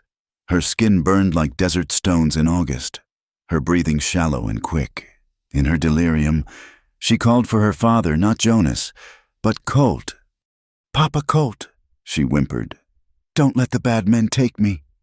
Colt's composure finally cracked. Tears ran down his weathered cheeks as he held her closer. "No bad men here, sweetheart. Just folks who love you. You fight, you hear me, you fight to stay." Evelyn had never loved him more than in that moment. This strong man weeping for her daughter, fighting death itself with the lullabies and fierce devotion. Near dawn, something shifted. Margaret's breathing deepened. The violent heat began, slowly, to ebb. She stopped thrashing, settling into what looked more like sleep than unconsciousness. "Evelyn," Colt whispered, "feel her forehead," with trembling fingers. Evelyn touched her daughter's skin. Still warm, but not burning. The fever was breaking truly, breaking this time. They didn't dare hope. Not yet. But as the sun rose, painting the walls gold, Margaret's eyes fluttered open. Clear eyes, focused eyes, seeing eyes. "Mama." Her voice came out creaky as an old gate. "I'm thirsty." Evelyn sobbed great, gulping sobs of relief and exhaustion and joy. Colt's arms came around them both, holding them as they shook with the aftermath of terror. "Water," Evelyn managed. "She needs water." But Colt was already moving, returning with a cup that he helped Margaret sip slowly. The child managed a few swallows before exhaustion took her back to sleep, real sleep, healing sleep. Doc Morrison, when he finally arrived, confirmed what they scarcely dared believe. The fever had broken. Margaret would recover, though it would take time. Weak lungs, he warned. Possible damage to the heart. She'd need careful tending through winter. "But she'll live," Evelyn pressed. "Barring complications. Yes, you did good work here, both of you." He looked at Colt with professional curiosity. "Those Cherokee healing songs, my wife's grandmother knew them too. Sometimes the old medicine works when ours fails." After he left, Evelyn and Colt sat in exhausted silence, watching Margaret sleep peacefully for the first time in days. The morning sun streamed through the window, illuminating dust motes that danced like celebration. "Thank you," Evelyn whispered. "For what?" "For singing, for staying, for—" She gestured helplessly. "For being who you are." Colt turned to her then, his face showing all the fear and pain he'd hidden during the crisis. "I thought we'd lose her, thought I'd have to watch another child." He couldn't finish. "But we didn't," Evelyn said firmly. "She's here. She's going to be fine. We did it." "We," he repeated softly. I like the sound of that. Their eyes met and held. Something had shifted during those terrible nights, bonds forged in fear and hope that went deeper than words. Evelyn saw in his gaze not just friendship or protection, but something more, something that made her heart race despite her exhaustion. A soft knock interrupted the moment. Cookie peered in, his gruff face bright with relief at seeing Margaret peaceful. "Brought breakfast," he said. "You two need to eat. Can't take care of her if you waste away." For the first time in days, Evelyn felt hungry. They ate in Margaret's room, unwilling to leave her even though the danger had passed. The simple food, eggs, biscuit, strong coffee tasted like a feast. Margaret woke again near noon, more alert this time. She managed some broth and weak tea, then fixed Colt with those serious eyes. "You sang to me," she said. "I did. It was pretty, even if I couldn't understand the words." "Words don't always matter," Colt told her. "Sometimes it's the feeling behind them that counts." Margaret considered this. "Will you teach me when I'm better?" "If your mama approves." Evelyn nodded, throat too tight for words. This man had sung her daughter back from death's door. He could teach her anything he pleased. Recovery came slowly. Margaret tired easily, frustrated by her weakness. But each day brought small victories, sitting up alone, walking to the window, managing solid food. The ranch hands visited when allowed, bringing small gifts, a pretty stone from Luis, a carved whistle from old Pete, a kitten from Dusty that immediately claimed Margaret's bed as home. "She needs a name," Margaret declared, stroking the orange tabby. "How about Hope?" Evelyn suggested. "Hope," Margaret repeated, smiling. "Because we hoped and it came true." One evening, 2 weeks after the fever broke, Evelyn found herself alone with Colt on the porch while Margaret napped inside. The crisis had passed, but its echoes lingered in their careful tenderness with each other. "I've been thinking," Colt said suddenly, "about what Margaret called me during the fever." Evelyn's breath caught. "Papa Colt." "Yeah." He turned to her, vulnerable in a way she'd rarely seen. "I know I'm not her father. No, I've got no claim, but these past weeks, feeling like I might lose her too." He stopped, started again. "I love that little girl like she was my own, and her mother." "Colt," Evelyn whispered. "Let me finish, please." He took her hands in his, calloused and gentle. "I'm not asking for anything you're not ready to give, but I need you to know, you and Margaret, you've brought life back to this place, back to me, whatever you need, however long you need it. This is your home." Evelyn looked at their joined hands, at this man who'd fought death itself for her daughter, who'd shown them both what love without ownership looked like. "I know," she said simply. "We're not going anywhere." His smile then was like sunrise after the longest night, brilliant and full of promise. Inside, Margaret stirred, calling softly. They went to her together, natural as breathing. She was sitting up, hope purring in her lap, color returning slowly to her cheeks. "Mama Colt, can we have supper together like a real family?" Evelyn and Colt exchanged glances over her head. Family. Such a simple word for something that had been forged in fire and fear and faithful love. "Yes, sweetheart," Evelyn said, "like a real family." Because that's what they'd become. somewhere between the singing and the terror and the dawn that finally came, not bound by law or blood, but by choice and devotion and the unbreakable bonds formed when people refused to let go. The fever had tested them and found them stronger together than apart. Now, as winter settled over the ranch and Margaret grew stronger each day, they faced whatever came next the way they'd faced death itself together, united, family in every way that mattered. The desert summer arrived early that year, turning the Arizona territory into a furnace by mid-May. Heat shimmered off the ground in waves, making distant mountains dance like mirages. On the Triple R Ranch, work started before dawn and paused during the brutal afternoon hours when even the lizards sought shade. Colt had been working since first light, mending fence lines along the eastern pasture. His shirt clung to his back, darkened with sweat, muscles moving beneath the fabric as he wrestled with stubborn wire. A piece of barbed wire had caught him across the ribs earlier, tearing through his shirt and leaving a jagged scratch that stung with salt from his perspiration. Evelyn watched him from the kitchen window as she prepared the midday meal. 6 months since that terrible night when they'd nearly lost Margaret. 6 months of careful dancing around feelings that grew stronger each day. She'd caught him looking at her sometimes with such longing it made her breath catch. She wondered if he'd caught her doing the same.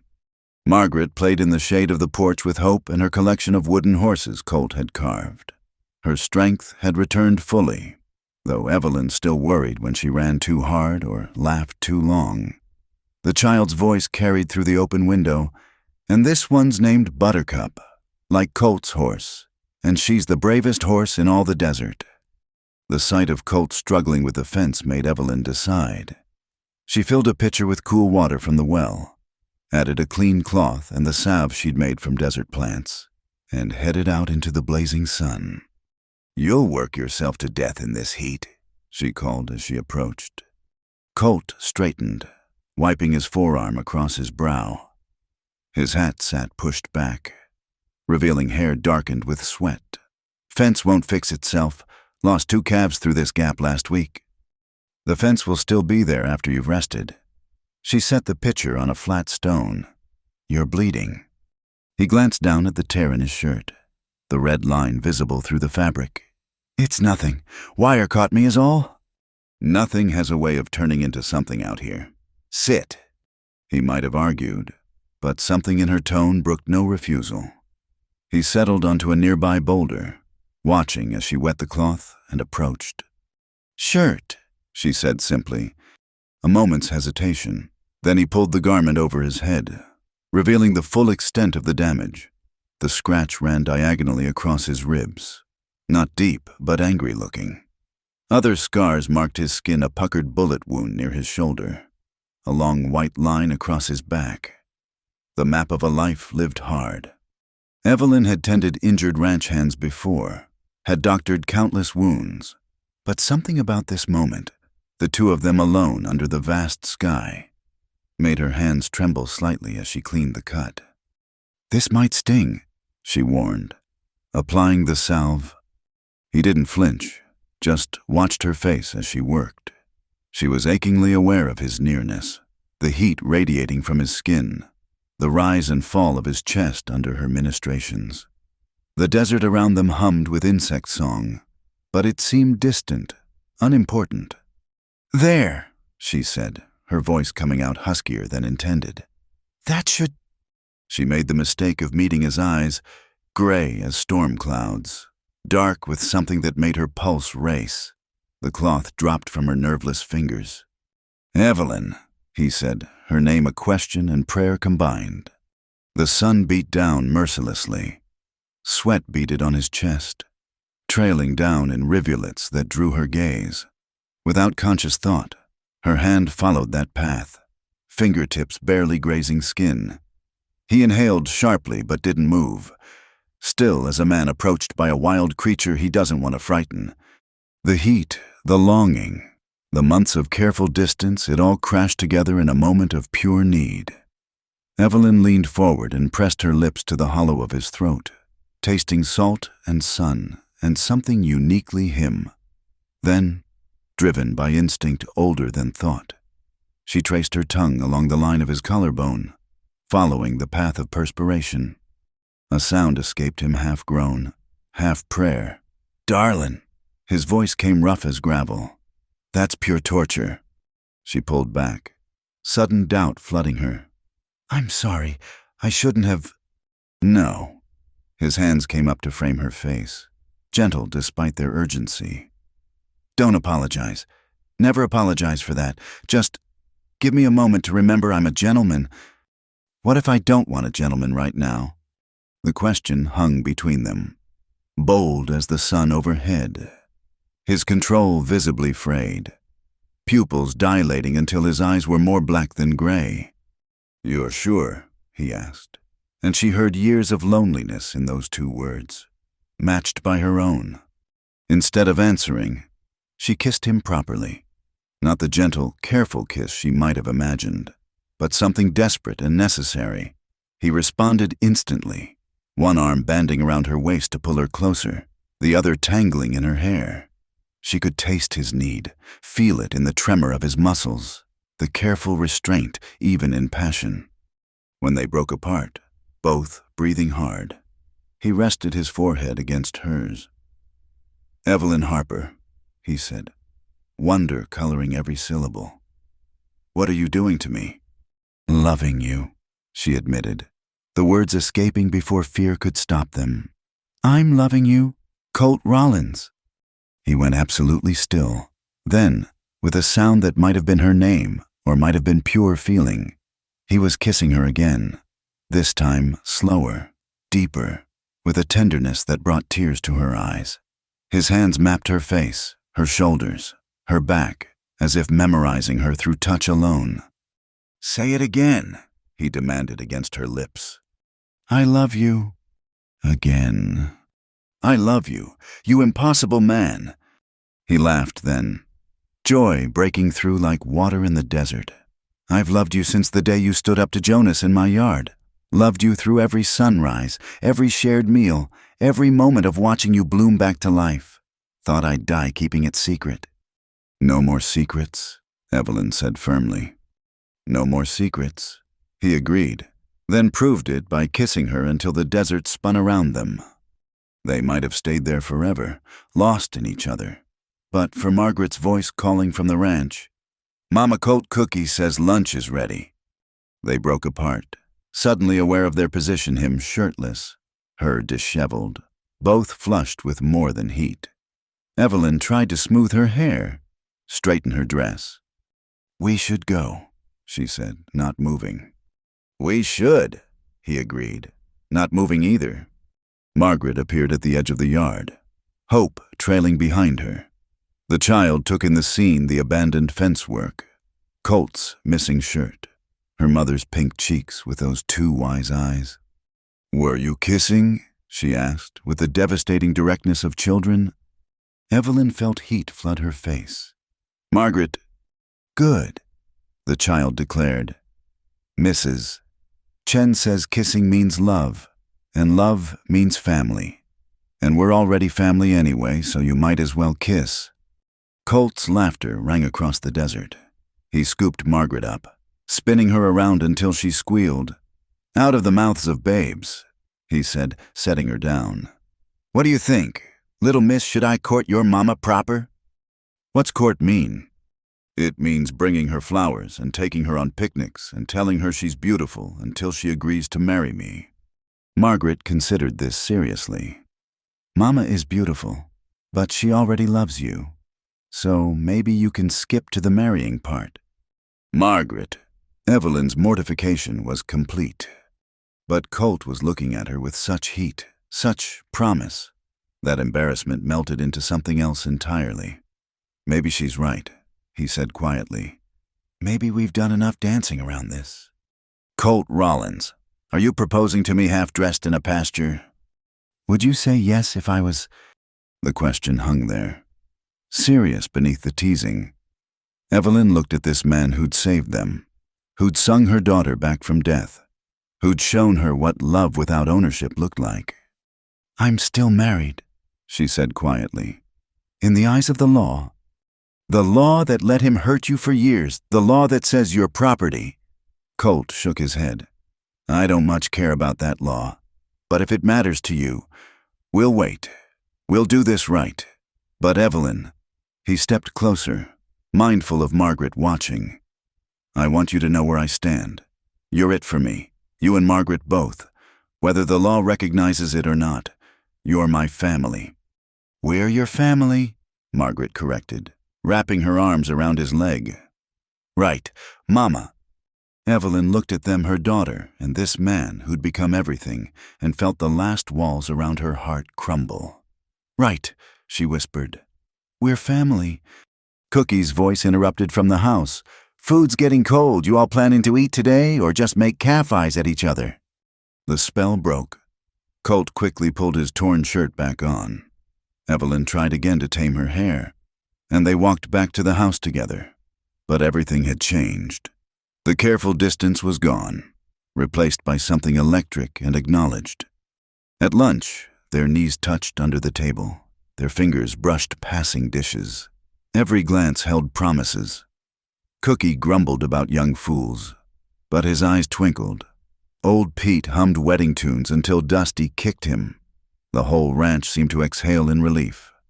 That evening, after Margaret was asleep, Evelyn found Colt on the porch of the main house. Without words, she settled beside him, and his arm came around her like it had always belonged there. We'll face troubles, he warned. Jonas won't give up easy. Town gossips will have their say. The law— I know, Evelyn interrupted. But Colt, today, when you called me Darlin, when I felt your heart racing under my hands, I realized something. I've been surviving for so long I forgot what living felt like. You reminded me.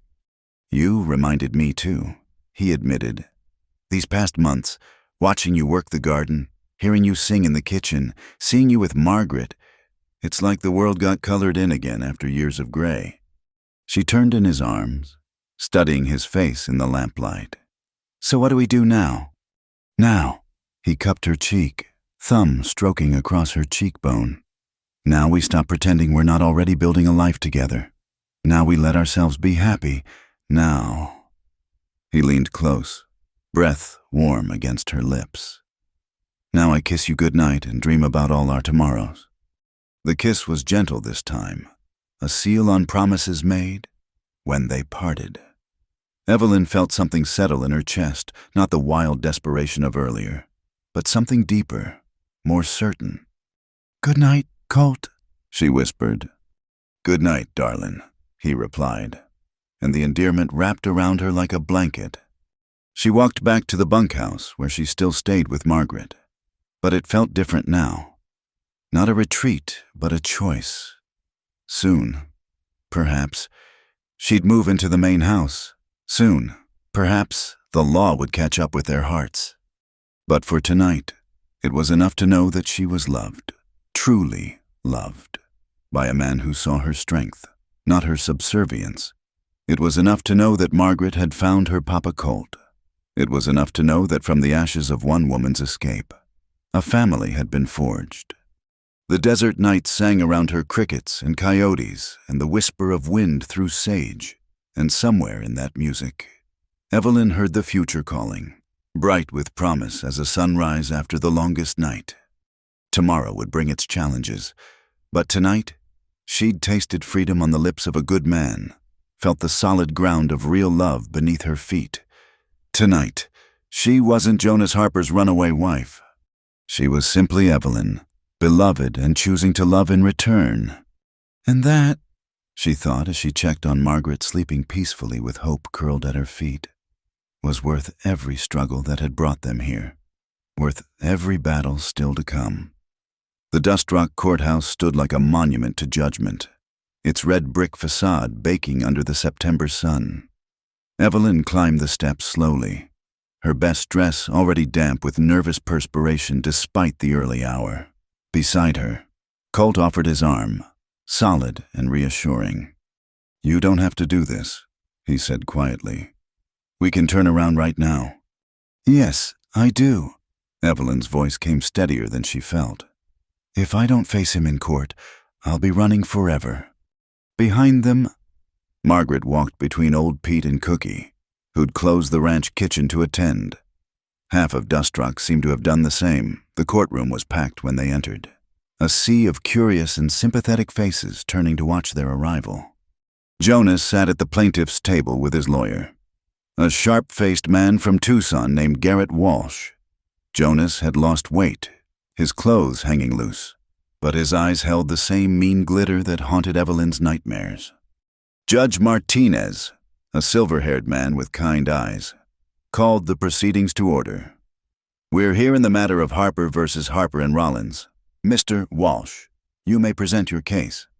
Walsh stood, buttoning his coat with theatrical precision. Your Honor, this is a simple matter. Mr. Jonas Harper seeks the return of his lawfully wedded wife and child, who were taken from him by force and are being held against their will at the Triple R Ranch. Objection. Evelyn's lawyer. Mr. Theodore Blackwood, arranged by Reverend Mills, rose smoothly. No force was used except in defense of Mrs. Harper and her daughter. They left of their own free will. After this, Rollins' character broke down Mr. Harper's door and assaulted him. Judge Martinez raised a hand.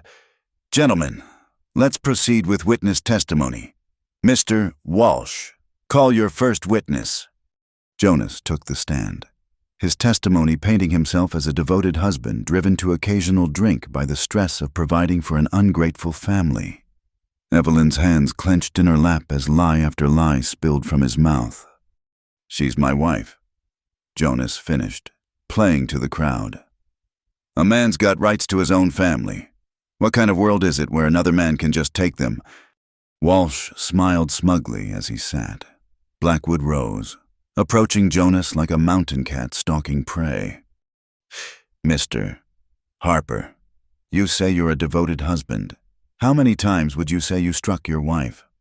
I never maybe corrected her when she needed it. A man's got that right. Corrected, I see. And your daughter? Did she need correction too? Jonas's face flushed. Children need discipline. What form did this discipline take? Normal punishment, nothing extreme. Mrs. Chen. Blackwood turned to the gallery. Would you stand, please? The shopkeeper's wife rose nervously. Did you, on March 15th of this year, treat a cut on young Margaret Harper's forehead? I did, Mrs. Chen said clearly. She said she fell, but... The cut was shaped like a belt buckle, Mr. Blackwood. I've seen enough to know the difference. Murmurs rippled through the crowd. Jonas half rose from his seat. That's a lie. Mr. Harper, you'll have your chance to respond. Judge Martinez warned. Blackwood continued methodically. Dr. Morrison, would you stand? The doctor rose, his medical bag in hand. Your Honor, I've documented 17 separate occasions of treating Mrs. Harper and Margaret for injuries consistent with violence, broken ribs, bruised organs, lacerations. She's clumsy, Jonas interrupted. Always has been. So clumsy that she repeatedly fell face first into objects shaped remarkably like fists. Blackwood's voice dripped sarcasm. The trial continued. Witness after witness stood women from the quilting circle who'd seen bruises, ranch hands who'd witnessed Jonas's drunken threats, Sheriff Watson confirming multiple reports of disturbances at the Harper home. Then Evelyn took the stand. The courtroom fell silent as she was sworn in. She looked small in the witness chair, but her voice came clear and strong. Tell us, Mrs. Harper, Blackwood began gently. Why did you leave your husband? Evelyn met Jonas's glare steadily. Because I finally understood that staying would mean death, mine or Margaret's.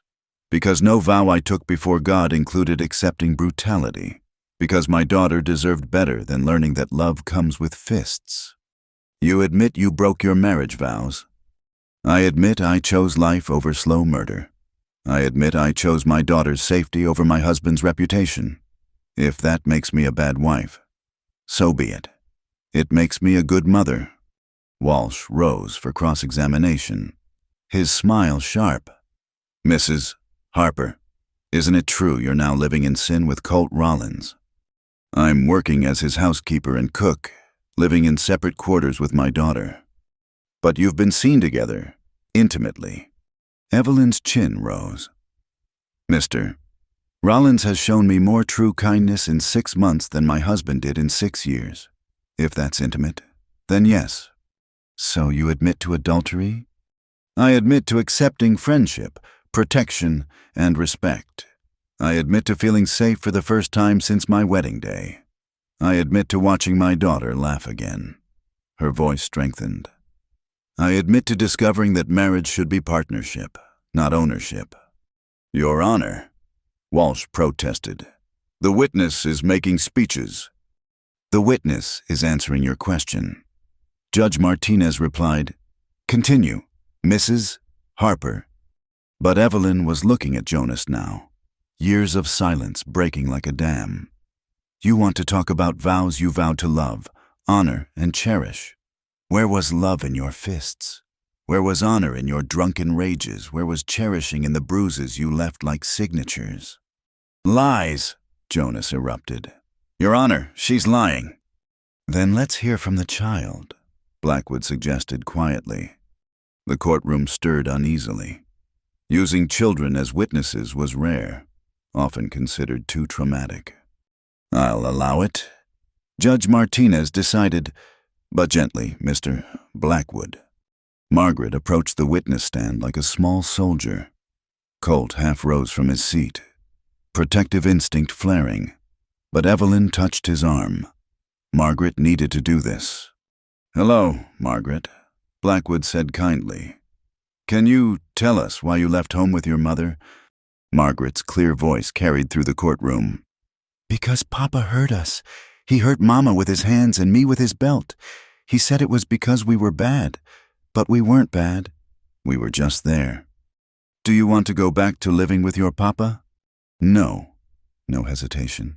No uncertainty. I want to stay with Mama and Mr. Colt. Mr. Colt teaches me things and makes me laugh. He held me when I was sick. He doesn't hurt anybody, not even the horses. But he's not your real father. Margaret considered this with 6-year-old wisdom. My real father makes me scared. Mr. Colt makes me safe. I think safe is better than real. Several women in the gallery wiped their eyes. Even Judge Martinez looked affected. No further questions, Blackwood said softly. Walsh declined to cross-examine a child, perhaps sensing the room's mood. Instead, he called character witnesses for Jonas, but they were few and unconvincing, mostly drinking companions who stumbled over their words. Finally, Colt took the stand. He sat straight-backed, hat in his lap, meeting every gaze steadily. Mr. Rollins, Walsh began aggressively. You interfered in a marriage, took another man's family. What gives you that right? The same right any decent person has to stop someone from being beaten. The right of humanity over legality. So you admit you broke the law. If the law says I should have walked away from a woman's screams and a child's terror, then yes, I broke it, and I'd break it again tomorrow. You're in love with Mrs. Harper, aren't you? Colt didn't hesitate. Yes. Gasps rippled through the courtroom. Jonas's face went purple. But that's not why I helped them. Colt continued. I helped them because it was right. I helped them because I've buried a wife and child. And I couldn't stand by while another man destroyed his... Love came later, unexpected but not unwelcome. So you intend to steal another man's wife? I intend to offer Evelyn Harper a life where she's valued, not owned, where her daughter can grow up seeing strength without violence.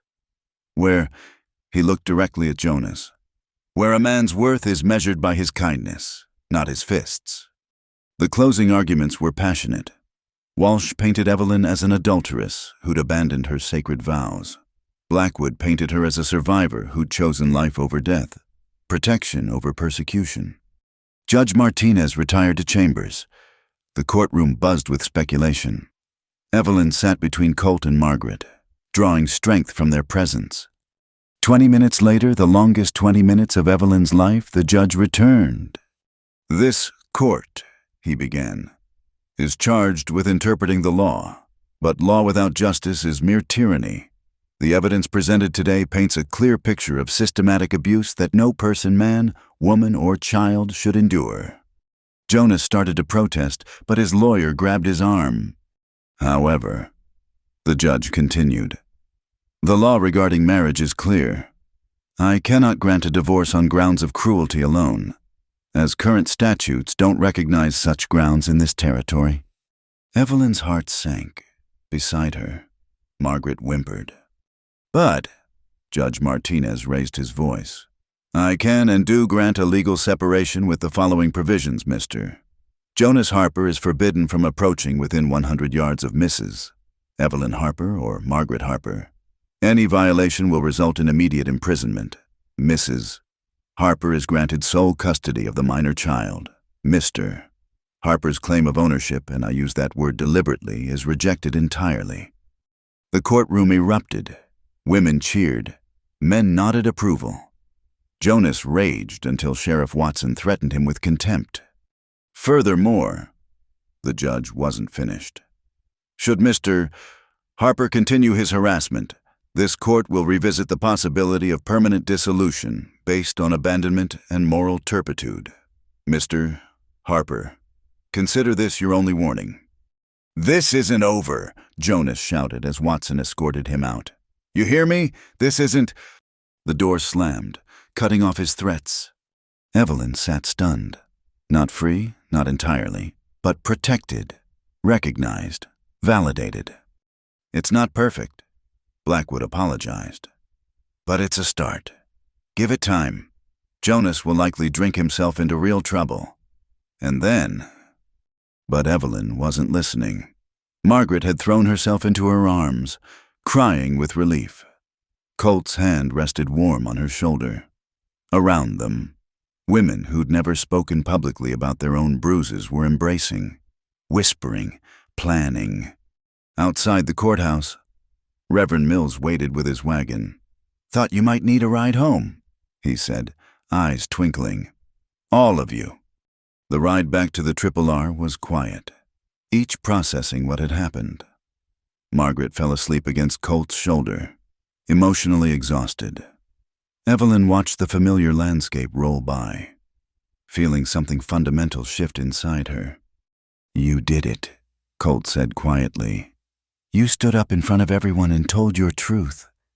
"We did it," she corrected. "All of us." That evening, the ranch felt different, lighter somehow, as if Jonas's legal claim had been a physical weight now lifted. Cookie prepared a celebration dinner. Old Pete broke out his fiddle, and even the usually stoic Louise smiled broader than usual. To Mrs. Harper, Dusty raised his glass of cider. "Bravest woman in the territory." "To all the brave women," Evelyn countered, thinking of Mrs. Chen, Mrs. Baker, Abigail Morrison, and the others who'd risked social censure to support her. As the evening wore on, Evelyn found herself on the porch with Colt, watching stars emerge in the darkening sky. Margaret played with hope nearby, her laughter free and unguarded. "It's not the ending we hoped for," Colt said.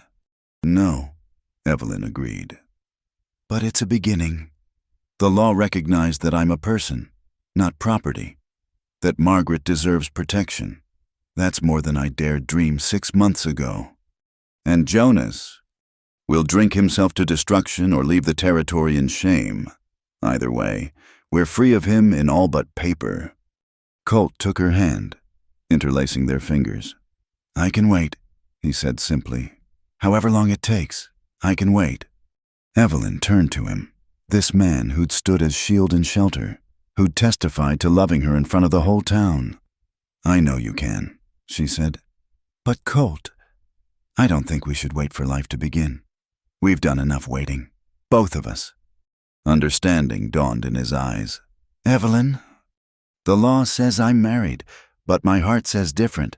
My heart says I'm yours, if you'll have me. Papers be damned.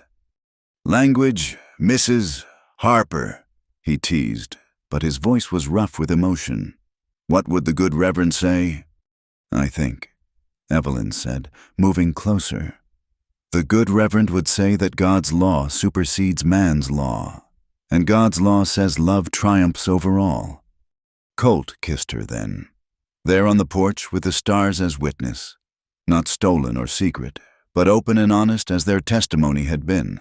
A promise that law or no law, they would build their life together. Margaret, seeing them, clapped her hands. Does this mean we can be a real family now? We already are a real family, Colt told her, opening his arm to include her in their embrace. Papers don't make a family. Love does. Good, Margaret declared. Because I already told Hope you're my papa now. The adults laughed, but it was true. In every way that mattered, in protection and provision, in tenderness and teaching, in the daily choice to show up and stay, they were family. The territorial law would catch up eventually. Jonas would self-destruct as men like him always did. The paper would match the reality. But tonight, under the vast Arizona sky, 3 people who'd found each other in darkness celebrated their victory. Not complete, perhaps, but real. Not perfect, but theirs. And in courtrooms across the territory, other women would remember Evelyn Harper standing straight-backed and clear-voiced, saying, I chose life over slow murder. They would remember Margaret's simple truth, safe is better than real. They would remember a judge declaring that ownership had no place in marriage. Change starts with one voice brave enough to speak. Today, in a packed courtroom in Dust Rock, that voice had been Evelyn's. Tomorrow, it might be theirs. The telegram arrived on a Tuesday morning in late October, carried by young Tommy Chen from the general store. Evelyn was kneading bread dough when she heard the boy's horse approaching, and something in the urgency of those hoofbeats made her heart skip. Mrs. Harper, Tommy called out, waving the yellow paper. Telegram from Mexico. Evelyn's hands stilled in the dough. Mexico. Jonas had fled there after the trial, rumors said, running from debts and shame. She wiped her floury hands on her apron and accepted the telegram with trembling fingers. Colt appeared from the barn, drawn by the commotion. Margaret, feeding chickens nearby, drifted closer with curious eyes. Even old Pete and Cookie emerged from their tasks, sensing the weight of the moment.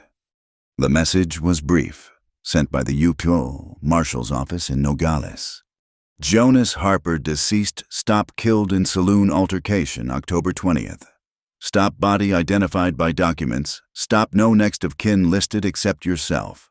Stop please advise disposition. Stop. The paper fluttered from Evelyn's nerveless fingers. Dead. The word echoed in her mind like a bell tolling. Jonas was dead. Evelyn? Colt's voice came gentle, concerned. He'd read the telegram over her shoulder, his hand coming to rest supportively on her back.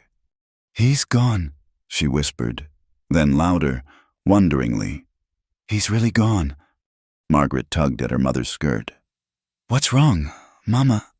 Evelyn knelt, gathering her daughter close. How did you explain death to a child, especially the death of someone who'd caused such pain? Your father, Jonas, he died in Mexico, sweetheart. He's not coming back. Margaret processed this with that uncanny wisdom children sometimes possess. So we're safe now, forever safe. Yes, my darling, forever safe. The child nodded solemnly, then brightened. Does this mean Colt can really be my papa now with papers and everything? Despite the shock, Evelyn found herself laughing, a sound caught between tears and relief. I suppose it does, if he wants to be. If Colt knelt beside them, pulling both into his embrace. Margaret Harper, I've been your papa in my heart since the day you named your kitten Hope. Papers just make it official for folks who need such things. The news spread through Dust Rock like wildfire. Within hours, visitors began arriving at the Triple R. Reverend Mills came first, offering prayers and counsel. The ladies from the quilting circle followed, bringing food and quiet support. Even Sheriff Watson made an appearance. "Seems Jonas picked a fight with the wrong vaquero," the sheriff reported. "Man was twice his size and half as drunk. Over quick, they say. A violent end to a violent life," Reverend Mills observed sadly. "May God have mercy on his soul." Evelyn felt she should mourn, should feel something beyond this strange lightness. She'd been married to Jonas for 6 years, had borne his child, but all she could summon was a distant pity for the man he might have been. Had anger and whiskey not poisoned his soul? That evening, after the visitors departed and Margaret slept, Evelyn sat with Colt on the porch of what would soon be their home, in Truth. The autumn air carried the scent of sage and possibility. "I should feel guilty," she said quietly, "for being relieved, for feeling free." "You feel what you feel," Colt replied. "No shame in honesty." "The town expects me to mourn, to wear black and weep." "The town can expect whatever it likes. You've done your mourning, Evelyn. You mourned your marriage while you lived it. You mourned the man Jonas could have been every time he chose violence instead. That's enough." She leaned into his warmth, this man who understood her so completely. "How long should we wait before I make an honest woman of you?" His lips quirked in that half-smile she loved. "That's your choice. But Evelyn, I've been waiting my whole life for you. I can wait as long as you need." "A month," she decided. "For propriety's sake. Then I want a simple wedding, here at the ranch. Just family and close friends." "Family," he repeated softly. "I like the sound of that." The month passed in a blur of preparation and anticipation. Evelyn wore black for exactly 1 week before the quilting ladies intervened.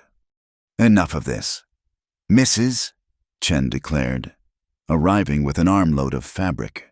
"That man stole enough of your life. Don't give him your joy too." Together, they sewed Evelyn's wedding dress, not white, for she was no virgin bride, but a soft blue that matched the desert sky. Margaret would have a matching dress, they decided, since she was as much a part of this union as anyone. Colt, meanwhile, worked with the ranch hands to prepare the house. Sarah's things, long preserved in grief, were finally packed with care and donated to families in need. The rooms were aired and painted, filled with new furniture built by Colt's own hands. "It should be yours," he told Evelyn as they arranged their new bedroom. "Ours, not haunted by ghosts." "There'll always be ghosts," Evelyn said gently. "Yours and mine both, but ghosts can coexist with joy. Don't you think?" 2 weeks before the wedding, another surprise arrived. A letter from a law firm in Tucson, informing Evelyn that Jonas had left a will. To everyone's shock, he'd left everything to Margaret the homestead, his few possessions, and a small sum saved from selling their cattle. Guilt money. Cookie observed when he heard, man knew what he was and tried to make amends the only way he knew how. Evelyn sold the homestead to a young couple just starting out, keeping only Jonas's pocket watch for Margaret. "Someday," she told her daughter, "you might want something of his to remember that people are complicated, and even broken people can love in their broken way." The wedding day dawned clear and perfect, the November air crisp with promise. The ranch was transformed with wildflowers and ribbons, tables groaning with food prepared by Cookie and the quilting circle ladies. Evelyn stood before the mirror in her new dress, hardly recognizing herself. The woman looking back wasn't the scared, silent creature who'd fled a violent home. This woman stood straight, eyes clear, smile genuine. "You're beautiful." "Mama," Margaret said from the doorway, already dressed in her matching blue, "like a princess in my storybooks." "And you're my little princess," Evelyn said, kissing her daughter's forehead. "Ready to get a new papa?" "I've had him for ages," Margaret said practically. "We're just telling everyone else now." Reverend Mills performed the ceremony under the big oak tree behind the house. Half of Dust Rock attended. watching as Colt Rollins and Evelyn Harper pledged to love, honor, and cherish words that meant something this time, backed by actions already proven. When Reverend Mills asked who gave this woman to be married, Margaret piped up clearly, "She gives herself, and I help." Laughter rippled through the gathering, but it was perfect. Evelyn was no one's to give away. She came to this marriage as herself, whole and choosing. "I now pronounce you husband and wife," Reverend Mills declared. "Mr. Rollins, you may kiss your bride." The kiss was tender, a promise sealed before witnesses, but it was Margaret's whoop of joy that brought the real celebration. Her delighted, "I have a papa with papers now," that had everyone laughing through their tears. The reception lasted well into the night. Old Pete played his fiddle while couples danced on boards laid over the grass. Stories were shared, toasts were made, and the desert stars looked down on a celebration of survival transformed into triumph. "No regrets?" Colt asked as they swayed together to a slow tune. Margaret balanced on his hip between them. "None," Evelyn said firmly. "Everything that came before led us here, to this moment, to this family." As if to emphasize the point, Margaret yawned hugely. "Can I call you Papa now, for real?" "You call me whatever feels right, little one," Colt said softly. "Papa," she said, testing it out. Then, satisfied, she laid her head on his shoulder. "Papa Colt, my papa." Later, after Margaret was tucked into bed in her new room painted yellow like sunshine at her request, Evelyn and Colt stood on their porch, watching the last guests depart. "Mrs. Rollins," Colt said, savoring the words. "How does it feel?" "Like coming home," she answered. "Like finding myself after being lost for so long." The desert wind whispered through the sage, carrying away the last echoes of fear and pain. In its place, laughter, love, the promise of tomorrows unburdened by yesterday's shadows. They'd all been broken once, Colt by loss, Evelyn by violence, Margaret by witnessing too much too young. But broken things, when mended with care and love, often become stronger than they were before.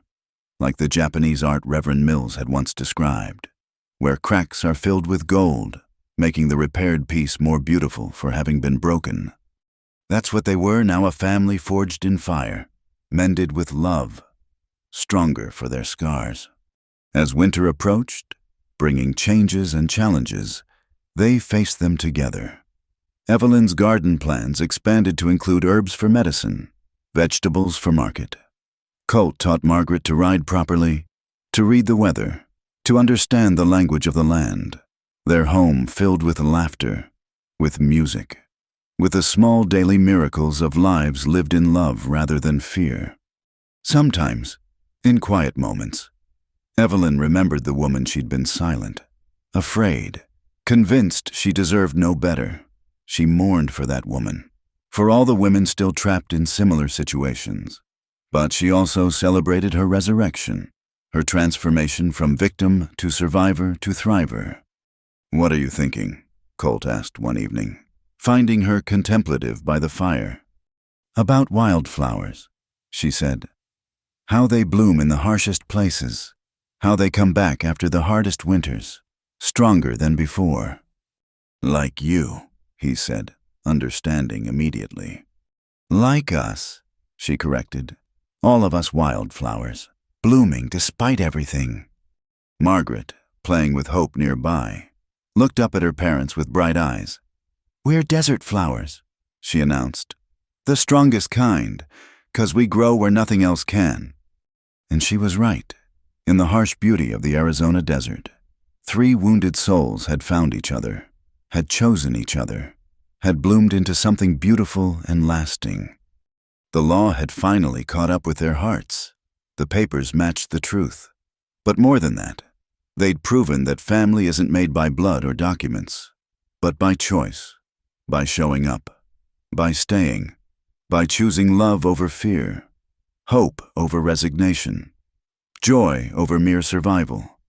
as the fire crackled and night deepened around their home. Evelyn Rollins.